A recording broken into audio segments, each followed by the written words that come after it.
বন্ধুরা আবার একটা নতুন ব্লগ নিয়ে চলে এলাম। গলার ভাঁজটা শুনে বুঝতেই পারছো খুব ঠান্ডা লেগেছে।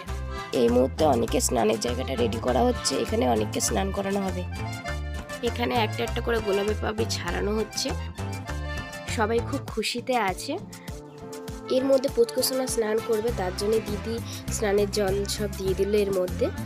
আর দুধও দেওয়া হয়ে গেছে, গোলাপের পাপড়িও দেওয়া হয়েছে কিছুটা, সবাই মিলে আরও কিছুটা দিয়ে দিল।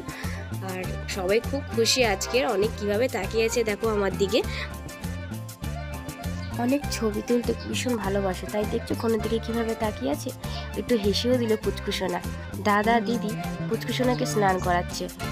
পুচকুসোনা স্নান করতে গিয়ে এতই কান্না করলো পুচকুসোনার বাবা, তাই পুচকুসোনাকে সোনার মায়ের কোলে একলাপে দিয়ে দিল। বাড়িতে প্রায় আত্মীয় স্বজন চলে এসেছে। পুচকুসোনার ছবি তোলার জন্য সবাই হাতে ফোন নিয়ে রেডি হয়ে গেছে। আর পুচকুসোনা পোজ দিতে রেডি। এই প্রথমবার একসঙ্গে এতগুলো মানুষকে দেখে পুচকুসোনা খুবই খুশি।